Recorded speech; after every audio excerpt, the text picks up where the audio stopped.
வணக்கம் 9 சினிமாவுக்காக நான் உங்கள் லக்ஷ்மி நாராயணன். இப்போ நான் பார்க்க போகிறது கிங்ஸ்டன். ஜிவி பிரகாஷோடைய இசையமைப்பில் நடிப்பில் வந்திருக்கிற ஒரு படம். கமல் பிரகாஷ் அவருடைய இயக்கியிருக்கார். படத்துடைய கதை என்ன? படத்துடைய கதை பார்த்திங்கன்னா, ஒரு கடல் சார்ந்த பகுதியில் வந்து இந்த அட்டை ஒரு மாதிரி வந்து ஒரு பூச்சியை வந்து பிடிக்கிறாங்க. ஸோ அது வந்து பார்த்திங்கன்னா இந்தியன் கவர்மெண்ட்டால் பேன் பண்ணப்பட்டுறது. பட் இருந்தாலும் அதை பிடிக்க போகிறவங்களாம் நிறைய பேர் வந்து இறந்து போகிறாங்க.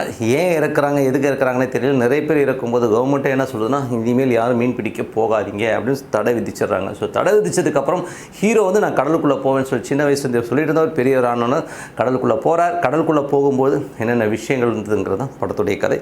ஸோ இந்த படம் வந்து ஒரு ஜானரில் ட்ராவல் ஆகுதுன்னா இதில் வந்து மேஜராக வந்து ZEE5 ப்ரொடியூஸ் பண்ணியிருக்காங்க. ஒன் ஆஃப் தி ப்ரொடியூசர் வந்து ஜிவி பிரகாஷும் இருக்காருங்கிறது உண்மையான விஷயம்.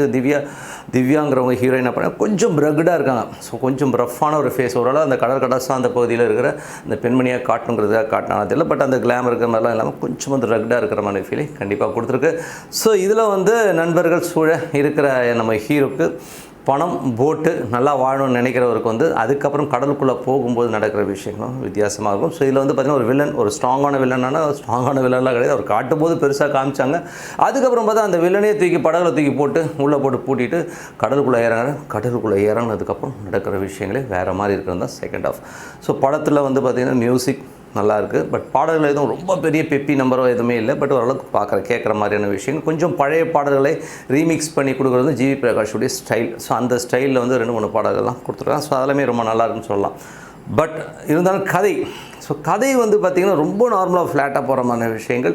முதல்ல வந்து ஏதோ கடற்கடசா அந்த பகுதியில் வந்து நடக்கிற விஷயங்களாக கொண்டு போய் கடைசியில் வந்து வில்லனுக்கு இவருக்கு ஏதோ கிளாஷ் ஆகும்னு பார்த்தா அதுக்கப்புறம் வில்லனை தூக்கி உள்ளே போட்டு போட்டு விட்டுட்டு வெளியில் போகும்போது அதுக்கப்புறம் வர விஷயங்கள் வேறு மாதிரி போகுது.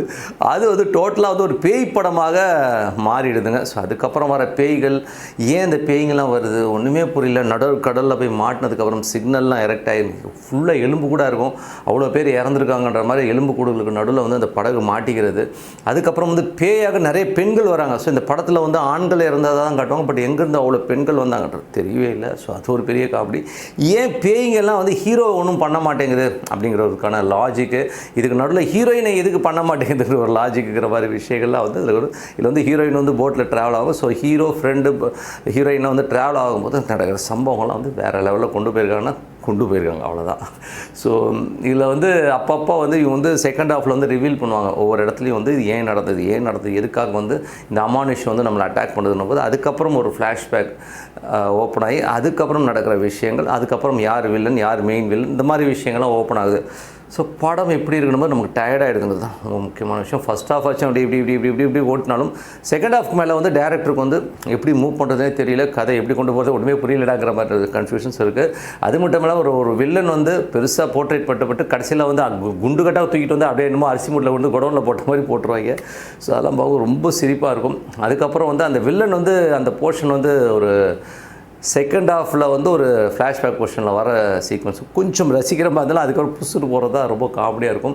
ஸோ எதுவுமே வந்து ரொம்ப நமக்கு வந்து அந்த பேய் வர காட்சிகள்லாம் வந்து விஎஃப்எக்ஸில் நல்லா பண்ணியிருந்தாலும் நமக்கு பார்க்கும்போது நம்ம பேயை பார்த்தா பாவம் ஏன் ஏதோ டேரக்டர் சொல்லிட்டான்னு போட்டு இதுக்கெல்லாம் வந்து குதிக்குது அடிக்குதுன்னு பேயை இவங்க சுற்றியாலெல்லாம் அடிப்பாங்க. இதெல்லாம் பார்க்க ரொம்ப காமெடியாக இருக்கும். எப்படி இது பேய்க்கு பவர் இல்லையா, இல்லை இவனுங்களை பார்த்து பேய் பயப்படுதா?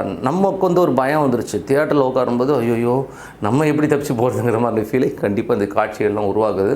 நிறைய படம் வந்து நீங்கள் செகண்ட் ஹாஃப் போகும்போதெல்லாம் வந்து நீங்கள் என்ன திங்க் பண்ணிங்கன்னா ஐயோ நல்லா மாட்டிக்கிட்டோம் போல இருக்கே அப்படிங்கிற ஒரு ஃபீலை வந்து இந்த படம் கொடுத்துருக்குங்க. ஸோ ரொம்ப கஷ்டம். செகண்ட் ஹாஃப்லாம் வந்து நான் ஒரு லெவலுக்கு மேலே சிரிக்க ஆரம்பிச்சிட்டேன். பேயெல்லாம் வந்துன்னா சிரிச்சிட்டேன். பேய் வந்துச்சு அப்படிங்கிற மாதிரி சிரிக்க ஆரம்பிச்சதும் அதுக்கப்புறம் வந்து அந்த பேய் பார்த்திங்கன்னா திடீர்னு பார்த்திங்கன்னா வேறு ஒரு கிரகத்துலேருந்து வந்த மனுஷன் மாதிரியே நிற்கும்.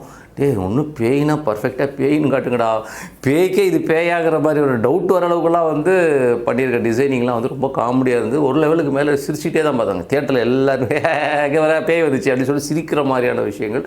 யாருமே சீரியஸ் மோட்லேயே போகல. ஸோ அந்த அளவுக்கு வந்து அது ரொம்ப சீரியஸாக அவங்க எடுத்திருக்காங்க. நமக்கு பார்க்கும்போது ஐயோ இதெல்லாம் ஒரு படம்னு எடுத்து பேய் வந்துருச்சா, ஐயோ பேய் பாவண்டா மாட்டிக்கிச்சிடா டேரக்டர்கிட்டங்கிற மாதிரியான விஷயங்கள் அங்கே இருக்குது. ஹீரோ மாட்டிக்கிட்டார், டேரக்டர்கிட்ட எல்லாருமே மாட்டி சின்ன படமான ஒரு படம் தான் இந்த படம். ஸோ இந்த படம் வந்து தேட்டரில் பார்த்தீங்கன்னா செம்ம தூக்கம் வந்துடும். செகண்ட் ஹாஃப்லாம் பார்த்தீங்கன்னா கடுப்பாயிடுவீங்க. ஸோ அந்த அளவுக்கு தான் இருக்குது படம் ரொம்ப சுமாரான படம். அதில் வந்து ஒரு வெயிட்டான ஒரு சப்ஜெக்ட் வேல்யூ கிடையாது. ஒன்று பேய் படம்னா பேய் படமாகவே எடுத்துடணும். ஸோ பேய் படம் இல்லாமல் அதுக்கப்புறம் ரிவீல் பண்ணணும். ஸோ இது பேய் படமாகவும் இல்லை, ஒரு ரவுடிசம் படமாகவும் இல்லை, எதுவுமே இல்லாமல் இப்படி மிக்ஸ் ஆகி போய் கடைசியில் ஐயோ விட்றா சாமிங்கிற மாதிரி கிடுகிடுன்னு தேட்டரை விட்டு வெளில ஓடியாந்துடலாம் அப்படிங்கிற லெவலில் தான் இந்த படம் எடுத்திருக்காங்க.